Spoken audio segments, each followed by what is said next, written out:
Bonjour à tous. Bonjour à tous. Je suis Georges-David Benayoun, avocat au barreau de Paris, spécialisé en fiscalité, et une grande partie de l'activité de mon cabinet réside dans l'expatriation de résidents fiscaux français vers plein de pays dans le monde et essentiellement Israël, mais je crois qu'on doit avoir à présent une trentaine de destinations différentes. Concernant Israël, on travaille beaucoup avec Stéphane ensemble parce qu'on est extrêmement complémentaires, et donc on a souhaité aujourd'hui faire un petit stop sur la problématique de la résidence fiscale israélienne avec la conservation d'un patrimoine français. Alors, ce qu'il faut avant tout comprendre, c'est qu'en matière de fiscalité internationale, ce qui prime, c'est la notion de résidence fiscale. C'est la pierre angulaire de toute imposition. Quand vous êtes résident fiscal d'un pays, normalement, ce pays a le droit à vous imposer mondialement sur ses revenus, sur les revenus que vous possédez et le patrimoine. Et quand vous êtes non résident, généralement, on est limité aux revenus de source du pays. Alors, ce sont les grands principes. Après, les conventions sont là pour aménager. Mais il faut bien comprendre une chose, c'est qu'avant de devenir résident fiscal israélien, si vous êtes résident fiscal français, la France a une vision mondiale de vos revenus et votre patrimoine. À tel exemple que vous allez déclarer en France les revenus immobiliers concernant un bien israélien, vous allez déclarer en France vos salaires, vos retraites françaises, mais vous allez aussi déclarer dans l'impôt sur la fortune votre bien immobilier israélien, et puis tous les ans, si vous êtes résident fiscal français et que vous avez un compte à l'étranger, vous allez le déclarer. Donc, on a une vision très large lorsqu'on est résident fiscal d'un pays. Lorsqu'on est non-résident, on dit que le pays qui a perdu la résidence fiscale a eu droit à une imposition limitée. Vous devenez résident fiscal israélien, vous avez donc une imposition limitée au regard de la Convention.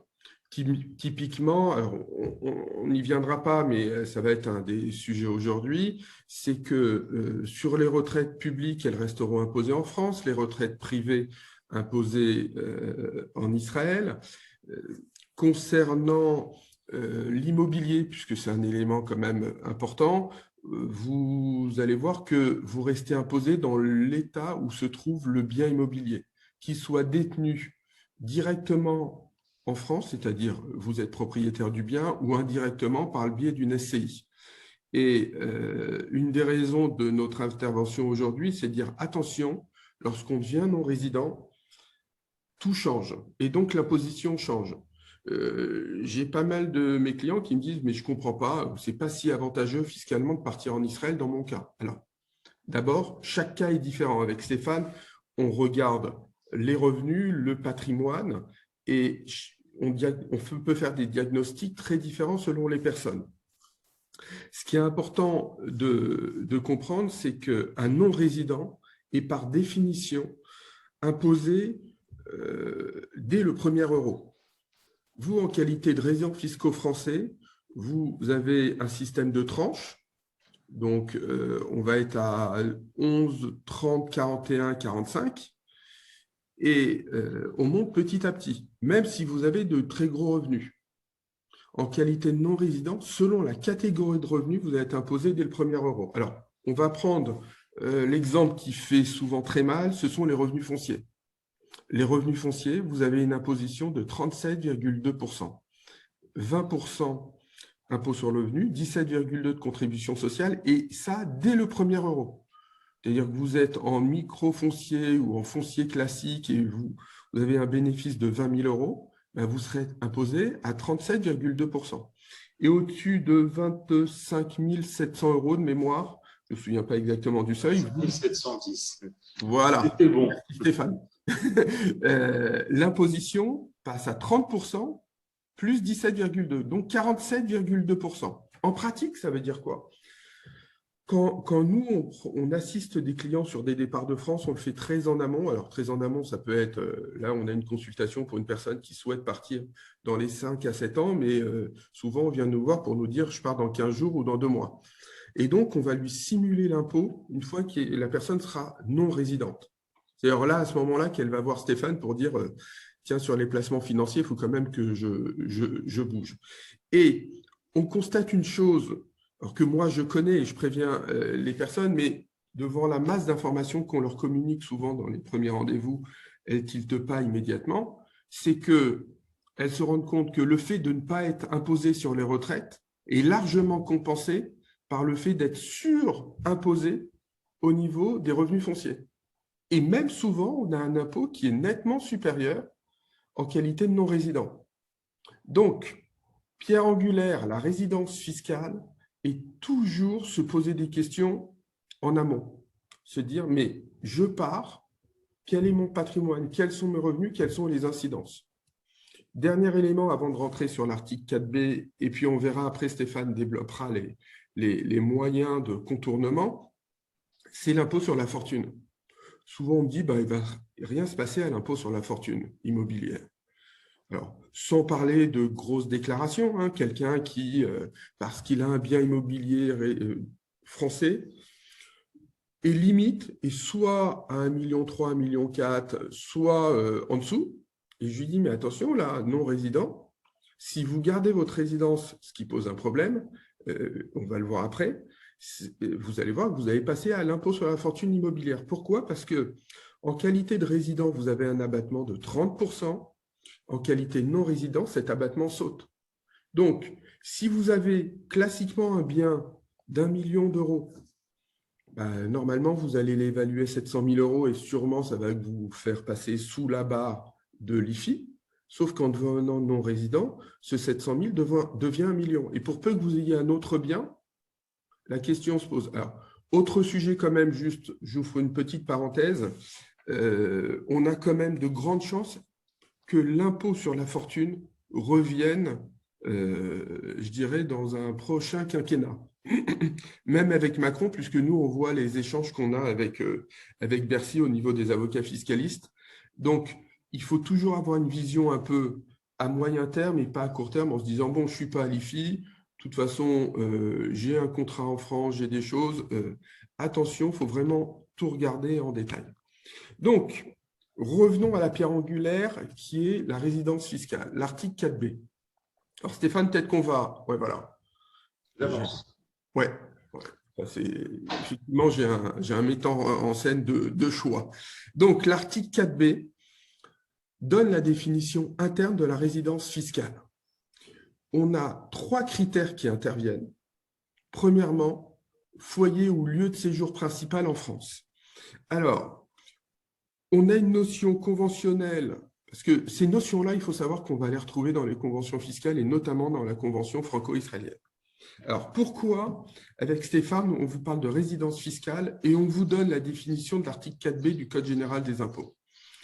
Parce que lorsque vous allez lire la convention fiscale franco-israélienne, vous allez voir que dans la notion de résident, et donc de personnes pouvant bénéficier de la convention fiscale franco-israélienne, il est fait référence aux résidents imposés selon leurs revenus mondiaux, l'ensemble de leurs revenus. Or, si vous bénéficiez du régime de l'ALIA, ce qui est généralement le cas à 99,9% pour les personnes qui quittent la France, vous n'allez pas être imposé sur vos revenus mondiaux en Israël.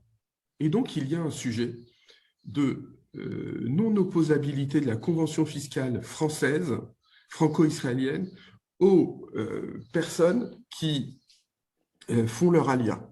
Alors, c'est des sujets en discussion avec l'administration fiscale. On a de la jurisprudence, mais qui ne concerne pas Israël.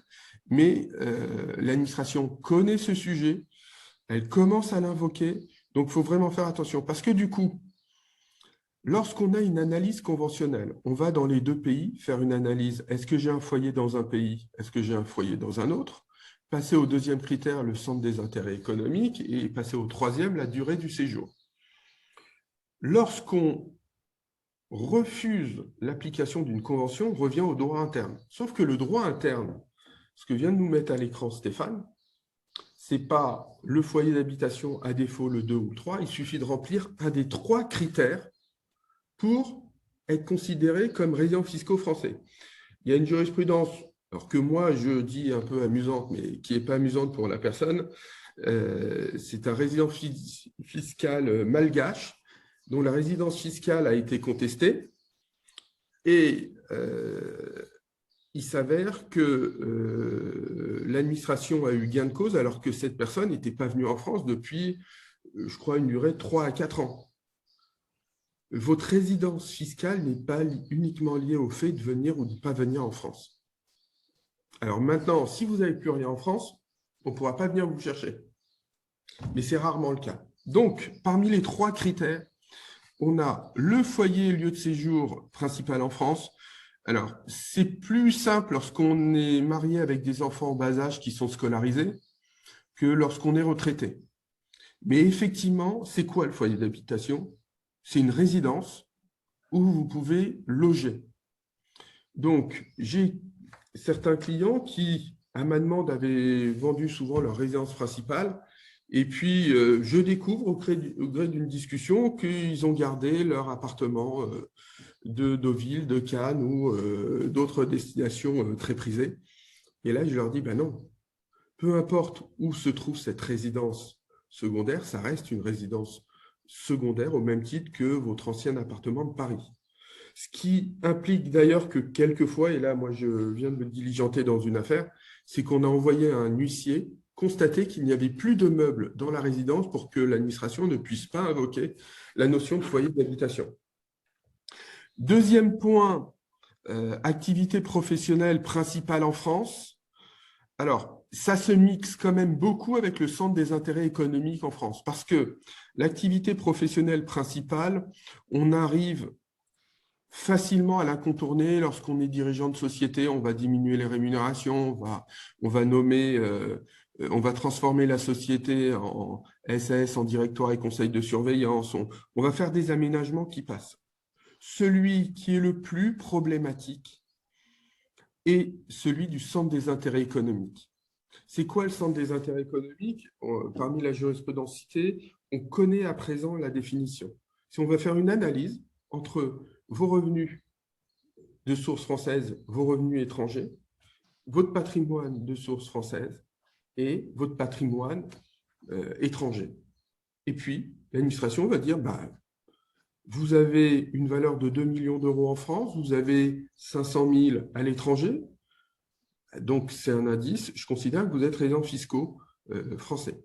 Donc, c'est vraiment l'élément aujourd'hui essentiel. Le foyer d'habitation est nécessaire, mais pas suffisant, à mon goût. Maintenant, ce qui se passe, c'est que généralement, lorsque des clients sont amenés à vendre leur résidence principale, comme l'argent va être transféré à l'étranger, on va remplir la condition du centre des intérêts économiques. Parce que bien souvent, la résidence principale a un poids important dans l'analyse. Alors, autre élément, mais je ne développerai pas plus, il se trouve que sous le secret de l'avocat, on arrive à être informé qu'il y a des biens ou des comptes bancaires qui se trouvent à l'étranger. L'analyse du centre des intérêts économiques se fait en considérant la totalité du patrimoine. Bien évidemment, on ne va pas l'afficher au grand jour, mais ça rentre dans les conditions du centre des intérêts économiques. Et on a… Alors, tu vas peut-être passer au… C'est-à-dire que c'est un… Alors, après… Je passe parce que tu as développé tout ça. Ouais, je voulais juste parler de la durée du séjour. Alors, ce qui nous importe…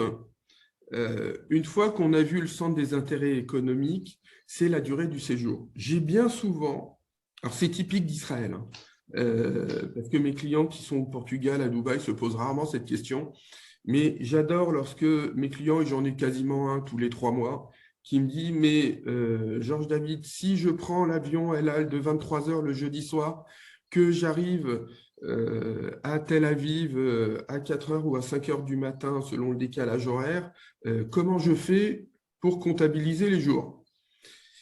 Et je leur dis, mais alors, je leur dis gentiment parce que je les connais bien, lâchez-moi avec votre question stupide. Et pourquoi je suis un peu provocateur? Parce que c'est un peu c'est ce qu'on appelle en journalisme le marronnier. C'est-à-dire que c'est le truc qui revient constamment, mais qui n'a pas du tout l'importance qu'on lui attribue. D'abord, il n'existe pas de textes fiscaux. Alors, et très très rares sont les conventions qui parlent de délai de 6 mois. Aucun ne fait référence à un délai de 6 mois. Donc, lorsque j'ai des clients qui vont faire une analyse, qui me disent 6 mois, non, ce n'est pas du tout important. Alors, en Israël, souvent, j'ai des clients qui me disent, oui, mais pour la sécurité sociale, on me demande de rester 6 mois en Israël. Je leur dis, la sécurité sociale, et j'avais cette discussion hier matin avec un notaire israélien qui m'a sorti typiquement ce discours. Je lui dis, mais ce que vous me dites, moi, ça n'a aucune incidence. La France s'en moque de savoir si vous restez 6 mois ou pas pour une question de sécurité sociale. Aujourd'hui, la sécurité sociale n'est plus un critère de résidence fiscale depuis fin 2019.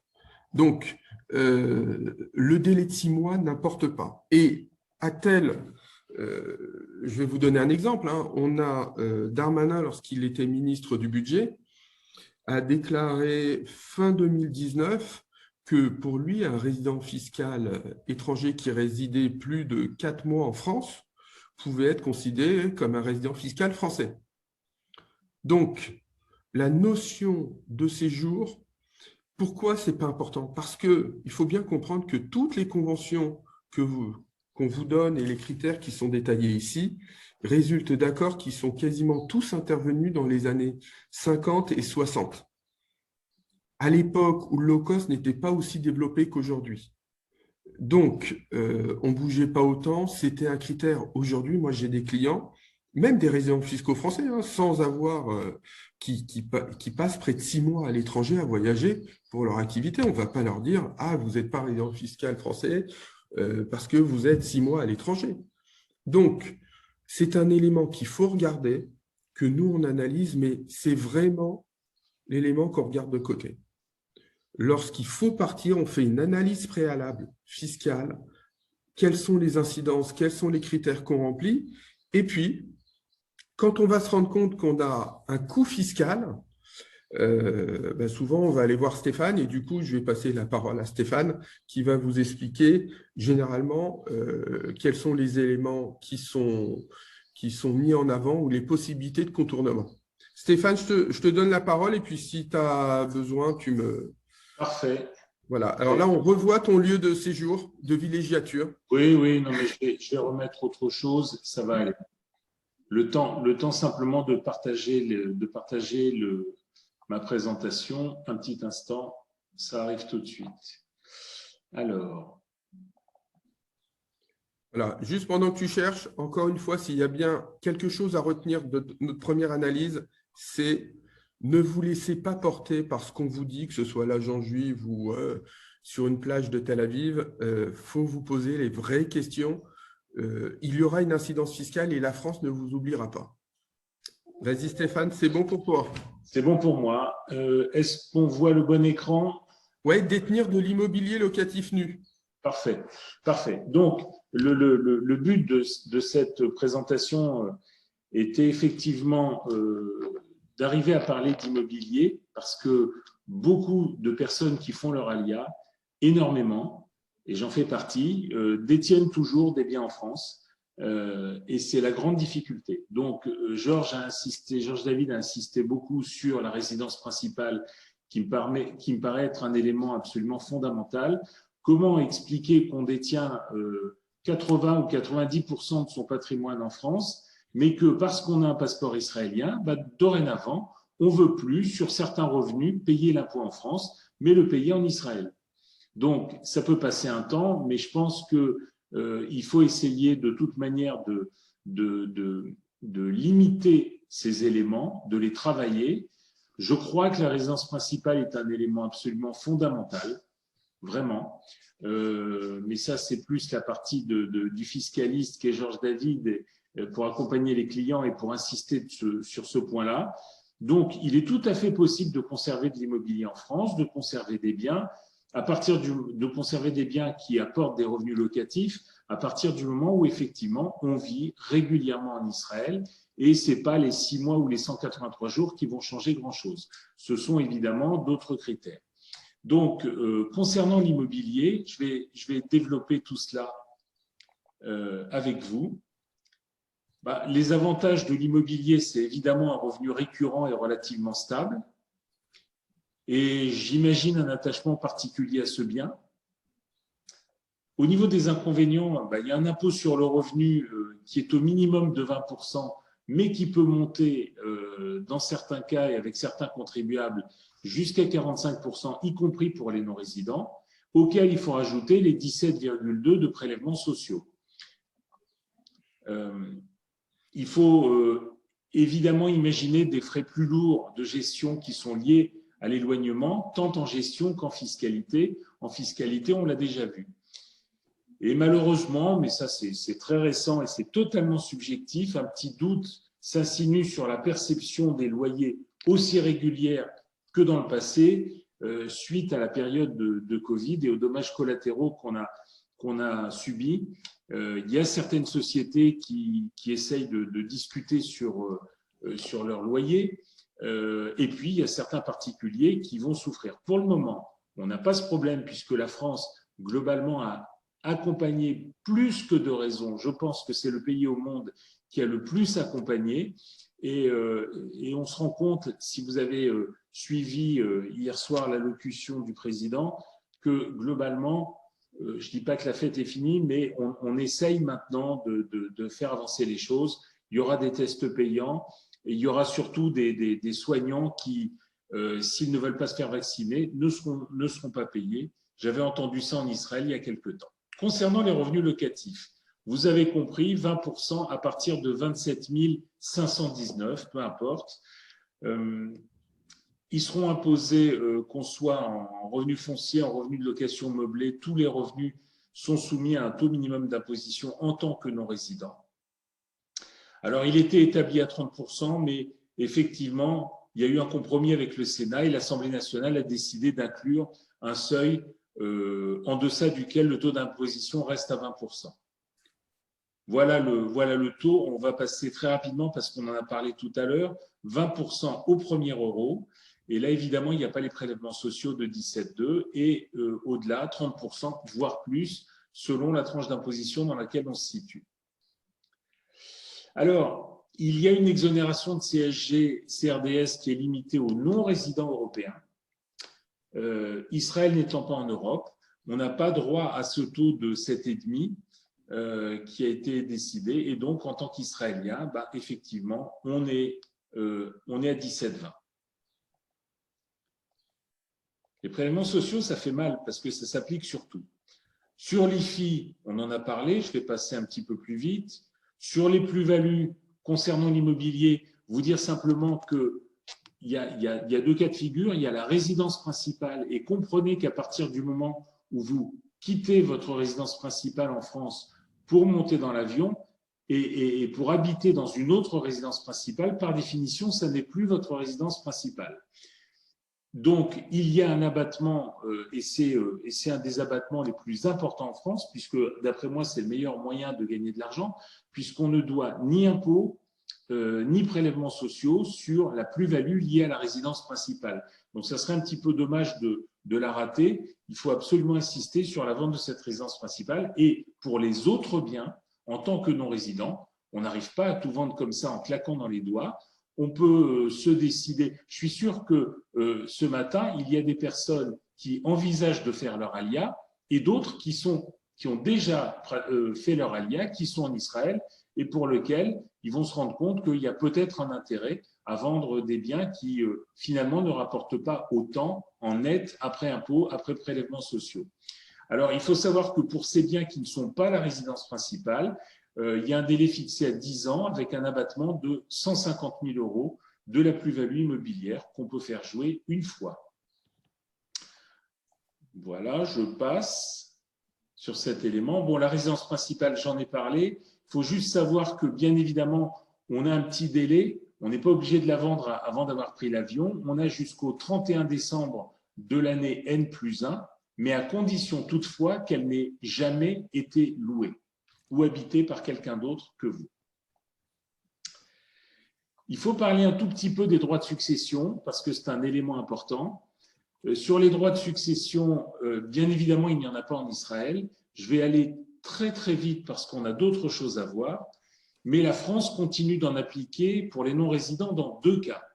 Évidemment sur les biens qui sont en France, ça c'est le premier cas de figure, droit de succession sur le patrimoine présent sur le sol français, c'est-à-dire l'immobilier, c'est-à-dire les comptes en banque, c'est-à-dire également les contrats d'assurance vie souscrits en France. Alors là, ce n'est pas des droits de succession, c'est un taux qui est soit une exonération, donc 0%, soit 20%, et dans quelques rares cas, sur des patrimoines très importants, on arrive à 31-25, mais globalement, il n'y a pas un intérêt grandissime à conserver des biens en France. En tout cas, si vous avez compris que le centre des intérêts économiques, qui est un élément fondamental de l'article 4b, c'est de regarder quel est votre patrimoine en France par rapport au patrimoine que vous détenez, non pas à l'étranger, mais dans votre pays de résidence, à savoir Israël.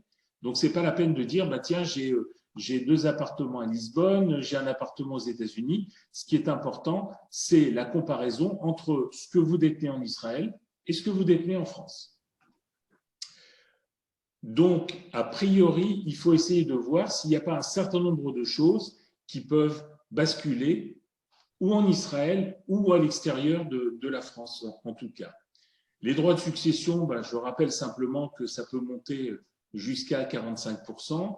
Et simplement pour vous dire, vous avez un chiffre là qui est stabilo bossé, qui est 15 932, parce qu'ils me font doucement rigoler avec des taux à 5, à 10 et à 15, mais regardez la taille des tranches, c'est ridicule. Donc, dès 15 932 €, et après les abattements habituels, vous êtes taxé à 20%, ou 30, ou 40, ou 45.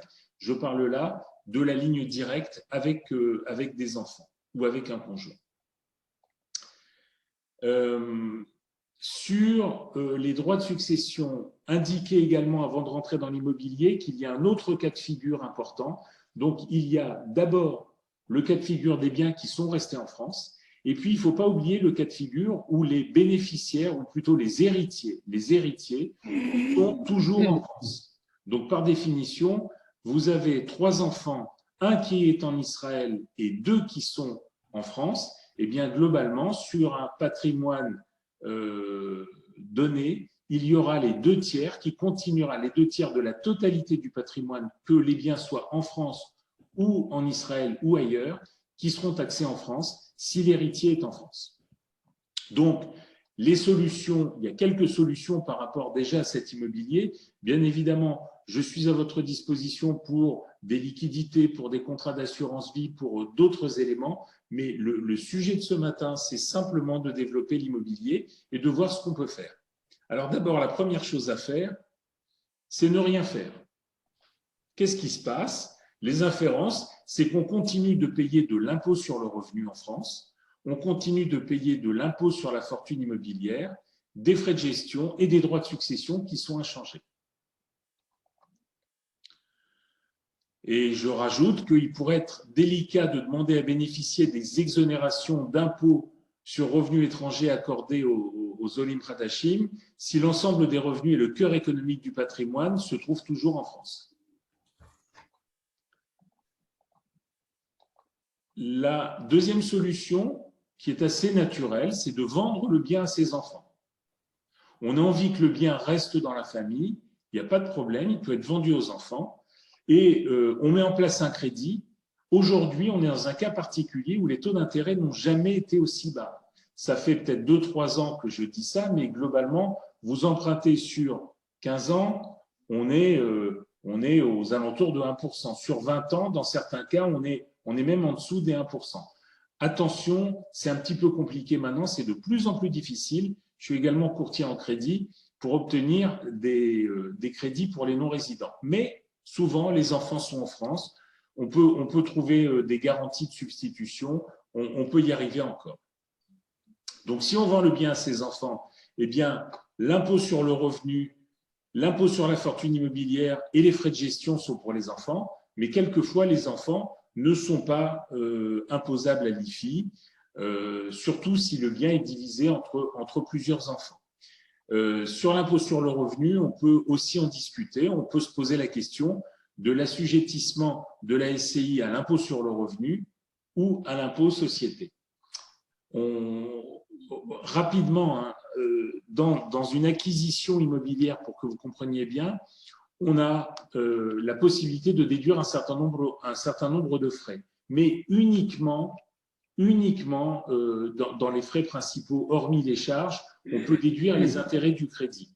Alors, c'est bien gentil, mais à une époque où les taux d'intérêt sont très bas, ben, on ne déduit pas grand-chose. Ce qui fait que vous pouvez très bien, avec un bien immobilier, percevoir 2 000 euros par mois, 24 000 euros par an, et avoir en revenu foncier déclarable à peu près 20 000 euros, puisqu'il n'y a pas grand-chose à déduire.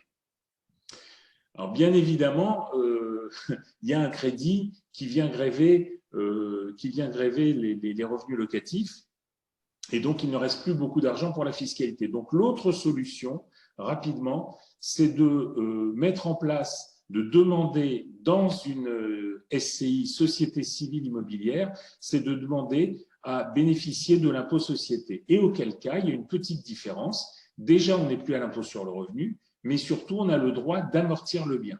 Donc, amortir le bien en immobilier sur un bien parisien, c'est à peu près 30, 35, 40 ans. Donc, on déduit 2,5 à 3% par an. Donc, je peux vous dire que quand vous déduisez 2,5 à 3% par an, souvent, ça couvre le revenu locatif où on n'en est pas loin. Donc, globalement, il ne reste presque plus d'impôts. C'est une solution, elle a des inconvénients. Je ne suis pas là pour la développer ce matin, mais en tout cas, la solution de l'impôt sur le revenu peut être vraiment discutée à l'occasion justement d'une vente. Le montant retiré de la vente, puisque vous avez vendu, vous ne perdez pas vos revenus locatifs puisque vous gagnez immédiatement un capital qui peut être placé et qui peut aussi être placé dans l'immobilier. En Israël, qui peut être placé dans un contrat d'assurance vie. Les solutions sont importantes. On n'a pas de problème, mais le tout, c'est que vous soyez moins fiscalisé qu'avant.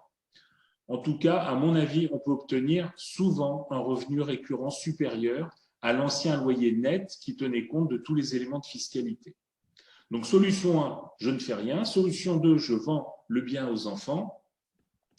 Solution 3, je peux apporter le bien à une SCI démembrée. Alors là, ce n'est pas un gros mot, la SCI démembrée, c'est juste pour que vous compreniez que dans un bien, quel qu'il soit, à commencer par cette paire de lunettes, un bien est constitué de deux parties. À qui appartient le bien et deuxièmement, qui en bénéficie. Comme ces lunettes sont à moi et que je les utilise, je dispose de la pleine propriété, c'est-à-dire à la fois de la propriété de mes lunettes et à la fois de l'utilisation au quotidien. Mais dans la réalité, on peut séparer toutes sortes de biens, y compris des biens financiers, avec cette partie qui serait la nue propriété qui appartiendrait évidemment dans mon schéma aux enfants, et l'usufruit, c'est-à-dire la jouissance du bien et donc la perception des loyers futurs qui pourraient toujours nous appartenir ou appartenir aux premiers bénéficiaires. Donc dans cette solution, les parts de SCI sont réparties, les enfants conservent la nue propriété des biens, on n'a pas de crédit, donc vous continuez de percevoir les loyers. On peut toujours se poser la question, effectivement, de la fiscalité, puisque là encore, est-ce que dans cette SCI, on va adopter l'IR ou on va adopter l'IS? En tout état de cause, le barème, je vous le présente rapidement, il dépend, le barème de répartition entre la valeur de l'usufruit et la valeur de la nue propriété dépend bien évidemment de l'âge. Plus on est âgé, plus la valeur de l'usufruit diminue. Entre 80 et 90 ans, ben on a encore une valeur d'usufruit qui est de 20%. Mais la plupart du temps où on commence à effectuer ces démembrements, ben c'est entre 61 et 70 ans, parce que c'est le moment où globalement on arrête de travailler et on choisit de vivre soit en France, soit ailleurs, et on se pose des questions sur son patrimoine.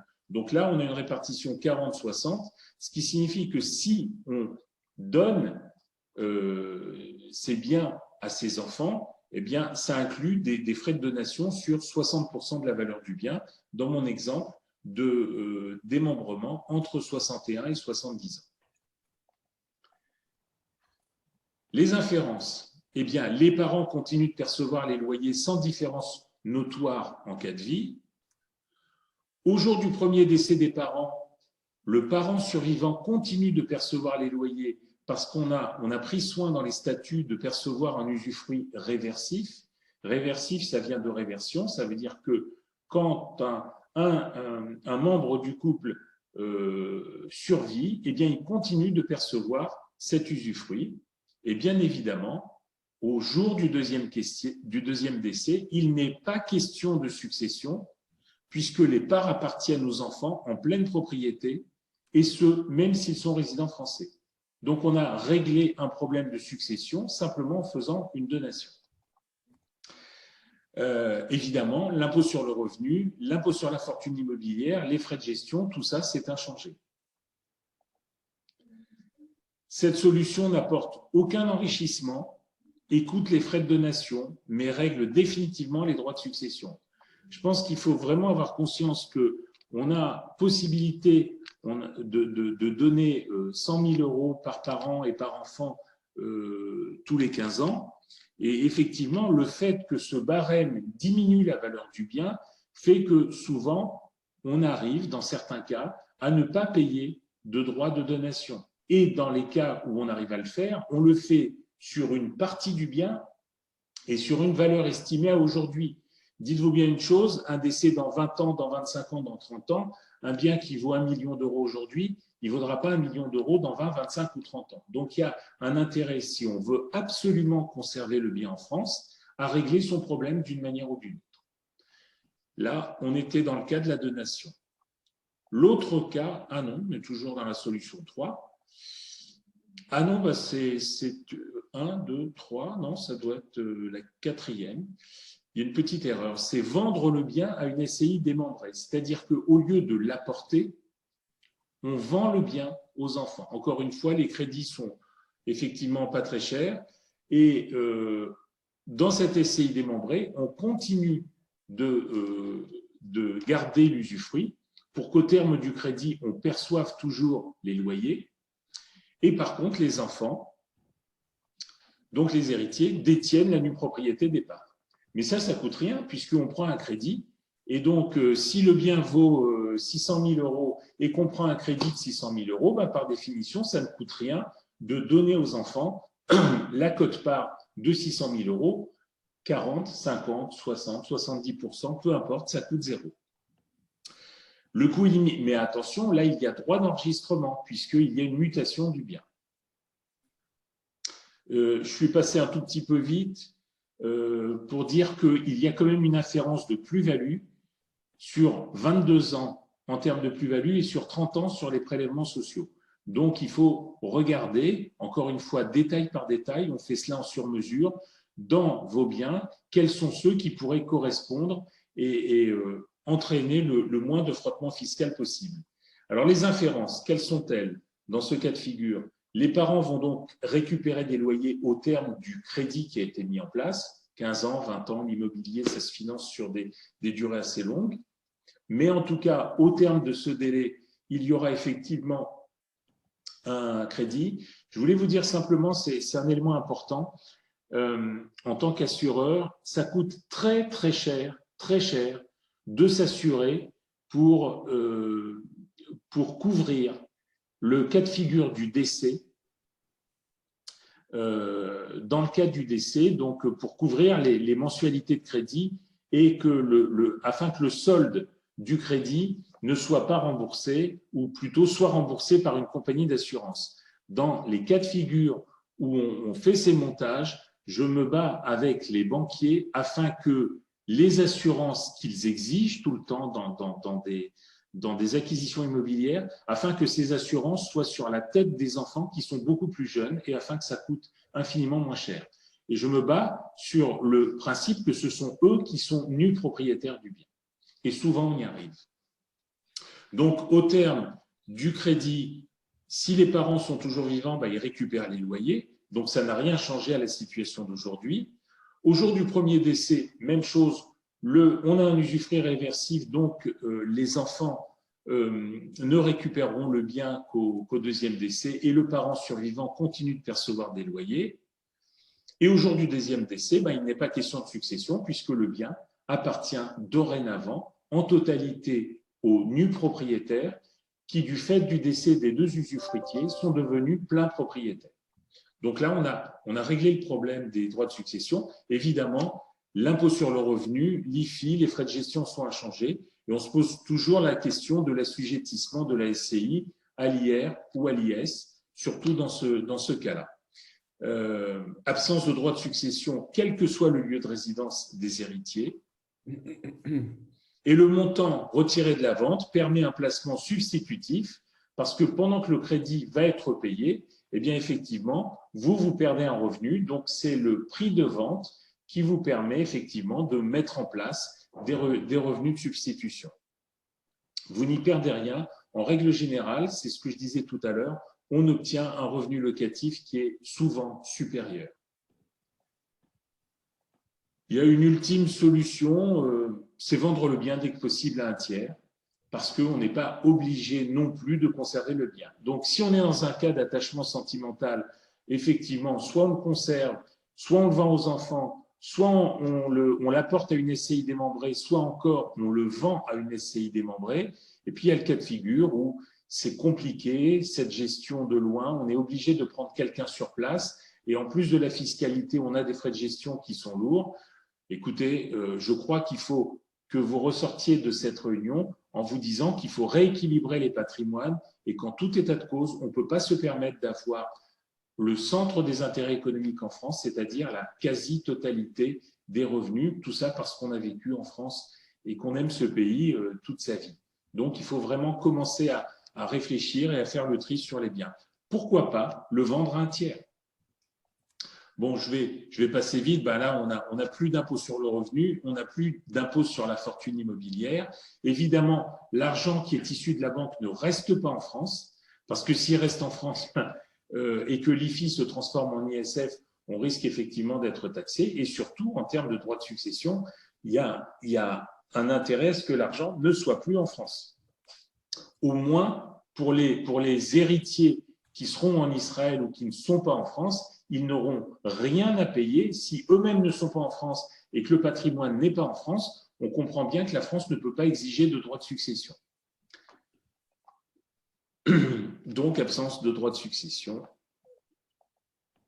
Voilà, les solutions, franchement, je pense qu'on a été assez long jusqu'à présent et je voudrais plutôt que vous posiez des questions. Les solutions, je pourrais vous les présenter, mais je ne voudrais pas que mon intervention soit trop longue non plus. Donc, si vous insistez, je présenterai les solutions en quelques minutes, mais sinon, on peut peut-être, Rachel, ouvrir les questions-réponses. Il n'y a pas beaucoup de questions pour l'instant. Il y a uniquement Alain qui a posé une question au sujet de l'immobilier, mais on connaît déjà la réponse parce que c'est une question qui a été posée déjà des dizaines de fois. Donc, c'est toi qui réponds. Pardon? Donc, c'est toi qui réponds. Ah non, je te laisse la parole. Non, Georges. Alors, oui, j'ai vu la question qui concerne l'immobilier détenu en France. Est-il assujetti au droit de succession? Oui, évidemment, il est assujetti au droit de succession et on va prendre les différents cas. Hein. C'est-à-dire que à partir du moment où vous avez un bien immobilier en France, que vous ayez les héritiers, les ayants droit ou le bénéficiaire en Israël ou les deux en Israël, de toutes les manières, vous aurez toujours des droits de succession en France. Ce qui m'amène à compléter ce qu'a dit Stéphane, c'est que moi, je vois en pratique que lorsque on accompagne les personnes sur une expatriation fiscale en Israël, on gère, on va dire, les 6 mois avant, puis 1 an après le départ, parce qu'on va regarder les comptes bancaires, on va regarder si toutes les conditions sont bien remplies. Et puis vient un moment où lorsqu'il reste des choses en France, ou lorsqu'il reste plus rien, mais que un des enfants, un des trois enfants, ou deux des trois enfants sont résidents fiscaux français, on va aller gérer la problématique de la transmission du patrimoine. Alors, nous, en ce moment, on intervient beaucoup sur des testaments faits en Israël. C'est-à-dire que moi, dans mes préconisations de départ de France, je dis attention, il y a deux sujets que vous ne voyez pas. Un dossier qui n'est pas fiscal, mais qui est civiliste. C'est est-ce que vous allez opter pour le droit israélien au regard de votre régime matrimonial ou vous allez opter pour le droit français? Je préconise souvent d'opter pour le régime israélien et derrière, du coup, la nécessité de faire un testament. Faire un testament pour organiser, notamment lorsqu'on a des biens dans les deux pays, lorsqu'on a des enfants dans les deux pays, pour optimiser. Je vous donne un exemple. On va considérer que vous avez deux enfants, un en France et un en Israël. Vous avez être résident fiscal israélien. On ne va même pas parler d'immobilier français. On va dire tout simplement, vous avez un patrimoine israélien. Ce n'est pas du tout la même chose parce que, comme l'a dit Stéphane, vous n'avez pas de droit de succession en Israël entre résidents fiscaux israéliens. Alors souvent, on vient voir, on me dit oui, mais en Israël, il n'y a pas de droit de succession, donc mes enfants en France ne paieront pas. Ben non, en droit interne israélien, il n'y a pas de droit de succession. Entre la France et Israël, il y a des droits de succession. Donc l'enfant israélien ne paiera rien et l'enfant résident fiscal français paiera. Donc souvent, on va, comme l'a préconisé Stéphane, on va faire soit des donations. Alors, avec la réserve d'usufruit, il faut savoir qu'en droit israélien, la nue propriété n'existe pas, mais on arrive à l'appliquer en utilisant un droit d'usufruit pendant la durée de sa vie. Donc, on arrive au même résultat sans avoir la notion juridique de l'usufruit et de la nue propriété. Voilà ce que je voulais dire sur ça. Alors, je vois d'autres questions. Alors, comme elles sont longues, il y a M. Beribi qui pose une question.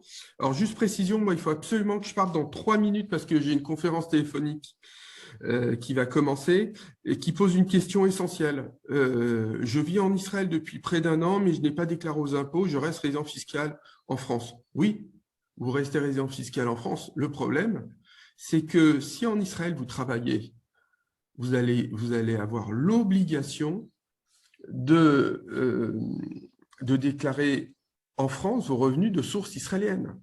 Donc, attention, de plus en plus, il faut couper le lien rapidement. Vous ne pouvez pas dire « je fais mon alia, mais je n'informe pas la France ». Parce qu'aujourd'hui, avec l'échange de données bancaires automatiques et ce qu'on appelle le CRS, de toutes les manières, il va y avoir plein de problèmes qui se posent. Effectivement, c'était plutôt la norme avant, puisque un des moyens de contourner ce qu'on a dit avec Stéphane ce matin, c'était de dire « je m'en vais, mais je ne le dis pas ». Alors moi, j'ai notamment eu des clients qui sont restés, que j'ai récupérés, qui sont restés comme ça dans cette situation 12 ans, 15 ans. Oui, mais il y a un moment où ça ne marche plus et l'informatique aidant, ça ne marche plus de nos jours. Donc, c'est extrêmement risqué. Parce que l'administration fiscale va vous poser tout genre de questions. Alors, j'espère pour le coup, vous êtes relativement transparent et que vous n'habitez pas dans un bien qui vous a été donné par vos parents, qui n'avait pas été déclaré en France, etc., etc. Donc, on ne part pas sans le dire à l'administration fiscale française. Il faut qu'il y ait quand même une concomitance. Sinon, c'est quelque chose qui va vous poser des problèmes à terme. Georges, avant de partir, peux-tu évoquer la case 8 UU, mais rapidement? Oui, alors la case 8 UU est concerne la déclaration de compte bancaire à l'étranger. Il se trouve que l'échange automatique a commencé fin 2019 et la France a reçu les informations quasiment au début du Covid. Elle n'a pas été capable de le retranscrire sur les déclarations papier, sachant en plus qu'il y a beaucoup de déclarations papier qui n'ont pas été envoyées. Et donc, elle a coché la case 8 UU quand elle avait l'information de l'existence d'un compte bancaire à l'étranger. L'an dernier, quand j'ai des clients qui m'appellent et les premiers à m'appeler étaient plutôt des résidents fiscaux portugais. Et puis après, j'ai eu des résidents fiscaux israéliens à me dire, mais je ne comprends pas.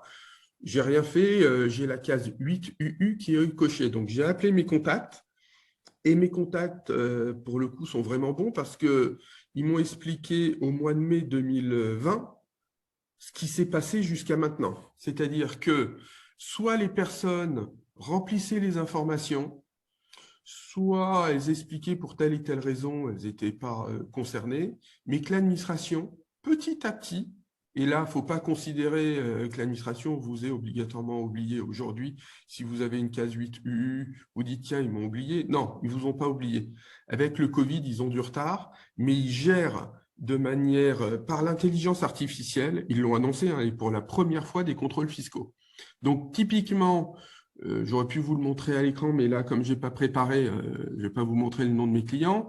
C'est que nous, on a 1 à 2 clients par semaine nouveaux qui arrivent en nous expliquant « J'ai reçu un premier courrier de l'administration fiscale me disant que j'avais un compte en Israël. Bon, j'en ai pas tenu compte, mais 30 jours après, j'ai reçu un deuxième courrier. Et là, il me donne les coordonnées des comptes en Israël et les éléments.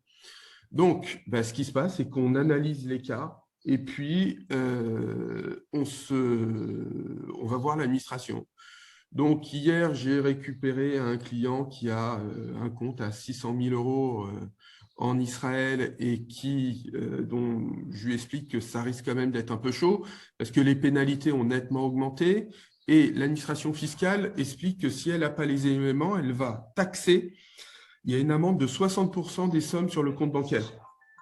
Donc c'est vraiment, pour le coup, problématique. Donc, ne pas laisser ces courriers et ne pas penser que l'administration n'a pas les informations. Elle a les informations. Il reste encore des comptes relativement importants, mais même pour les petits comptes, hein, on a l'obligation de répondre à l'administration. Et on voit qu'ils ont décentralisé à présent dans chaque région. Nous, on récupère des personnes. Là, récemment, j'avais une personne qui vit à Tours, qui avait un compte en Israël, même souci. Donc, la case 8 UU et les comptes bancaires, c'est notamment pour ça que je dis, Monsieur Bérébi, hein, mais à tout le monde, quand vous partez, il faut concomitamment informer l'administration fiscale parce que sinon, vous allez avoir des soucis. Voilà, Stéphane. Alors, désolé, parce qu'en plus, au même moment, on est en train du coup de me relancer par téléphone. Je vous souhaite une bonne journée. Vous continuez. Et puis, on est à votre disposition avec Stéphane pour répondre à vos questions. Merci, bonne journée, au revoir. Merci, Georges. Rachel? Alors, il y a Daniel Ben Amram qui a posé une question, à mon avis, qui peut être pertinente pour tout le monde. Tu la vois, Stéphane, ou pas? Non, je ne vois pas les questions. Vas-y. OK, alors il dit comme ça, y a-t-il des problèmes à virer des fonds d'une SCI française soumise à l'IR vers un compte perso en Israël? Il n'y a pas de problème particulier. Il y a des traces. Si le compte en Israël est déclaré, on n'a pas de souci. Voilà, c'est simplement une question de déclaration. Aujourd'hui, tout est transparent. L'administration est au courant de tout et je pense que Israël est un des pays qui est malheureusement, les plus zélés à travailler avec l'administration française. Donc, globalement, il faut que ces choses-là soient déclarées. On a le cas avec Georges de personnes qui ont des biens immobiliers qui ne peuvent plus être vendus en Israël parce qu'ils n'ont pas été déclarés. Il faut trouver des solutions. C'est des histoires qui sont assez complexes. Et on pourrait très bien se dire, c'est pas grave, je les loue. Mais si on les loue, on a des revenus locatifs en Israël. Si ces revenus ne sont pas déclarés, à un moment donné, le compte est relativement rapidement, avec les progrès de l'informatique, les comptes seront apparents ici. Donc, je pense qu'il faut absolument prévenir ces choses-là et essayer de voir des professionnels pour trouver des solutions. Il en existe quelques-unes. Voilà. Mais pas de problème particulier à effectuer des virements sur des comptes à l'étranger qui sont déclarés. C'est tout à fait normal. Je tiens juste à vous dire que j'ai eu un problème avec ma banque. J'ai appelé Rachel pour savoir si on connaissait des journalistes. Ils m'ont interdit un virement en Israël. en m'expliquant que c'était un pays qui était sur liste noire. Voilà. Donc j'en parle, c'est la première fois que j'entends ça. Je suis extrêmement surpris. On n'est pas avec un pays terroriste, on n'est pas en Afghanistan, on travaille pas avec des talibans. Entre la France et Israël, il y a certaines banques qui refusent des virements aujourd'hui. Voilà, mais c'est un aparté. Stéphane, il y a une autre question qui est arrivée d'Olivier Lévy. Peut-être que je vais demander à Olivier de la poser donc directement. Il Avec demande plaisir. en fait, est-ce que vous raisonnez comme si l'immobilier était inflationniste et continuerait à l'être en Israël ou en France? Est-ce que c'est encore le cas? Écoutez, il y a des crises immobilières. L'immobilier n'est pas la seule réponse. Je suis tout à fait d'accord. Moi, je gère des revenus, des liquidités, et je pense que en tout état de cause, dans un patrimoine, on ne doit pas détenir 100% de l'un ou 100% de l'autre. Ça, c'est une évidence pour moi, pas pour mes clients, parce qu'il y a encore un attachement perpétuel à l'immobilier, un peu comme Obélix, on a l'impression qu'ils sont tombés dans le chaudron quand ils étaient tout petits. Et cet attachement va loin puisqu'ils ne veulent pas vendre cet immobilier, ils ne veulent jamais le vendre. Bon, c'est pour ça qu'on parlait de solutions pour le conserver. Et voilà, donc on n'a pas une solution, mais j'en ai évoqué 4 ou 5. Maintenant, il faut forcer de constater que quand même sur longue période, l'immobilier s'apprécie. De la même manière qu'une baguette de pain valait 1 franc il y a une vingtaine d'années, aujourd'hui elle vaut 1 euro. 20 ans plus tard, ça a été multiplié par 6. Donc cette inflation ou cette indexation, appelons-la indexation, elle est assez naturelle, et elle est assez naturelle sur l'immobilier. Sur la France, c'est un marché particulier parce qu'encore une fois, qu'on soit à Paris, en province, en banlieue, ça peut être différent. Avec le Covid, on a vu que les biens de la couronne parisienne notamment avaient pris plus de valeur que Paris parce que les gens, avec le confinement, préfèrent avoir un petit bout de jardin. Donc, effectivement, il y a un cas particulier où ça freine un petit peu sur l'immobilier parisien. Mais en même temps, pardon d'être aussi long, en même temps, on a des beaux appartements parisiens qui trouvent preneur aujourd'hui parce qu'avec le Brexit, il y a un certain nombre de sociétés qui ont quitté l'Angleterre car elles ne pouvaient plus travailler ou qui ont anticipé un Brexit qui ne venait pas. Ça a été long et pénible, ça a duré 4 ans cette histoire. Et donc, tous ces cadres, certains sont partis à Francfort et d'autres sont venus à Paris parce que Paris est et restera une très belle ville malgré Anne Hidalgo. Voilà. Que vous dire d'autre? Israël, c'est particulier. Je suis moins spécialiste d'Israël, mais fondamentalement, les problèmes que les Juifs rencontrent dans le monde entier actuellement entraîne une augmentation de l'ALIA et la terre, malheureusement, on ne peut pas la pousser. Donc, effectivement, on a en Israël un rapport entre la demande et l'offre qui est tel que les prix augmentent et continuent d'augmenter. Et ils ont continué d'augmenter avec le Covid, notamment sur Tel Aviv, avec pourtant des dizaines et des centaines, voire des milliers d'appartements qui étaient vides, des appartements loués en Airbnb.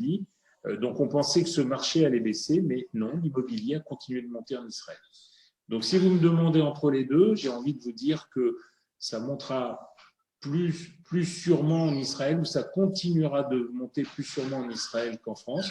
Mais pour autant, je pense que sur longue période, effectivement, les biens immobiliers s'apprécient. Il est rare qu'on ait acheté un bien immobilier 500 000 euros et qu'on le revende 30 ans plus tard 300 000.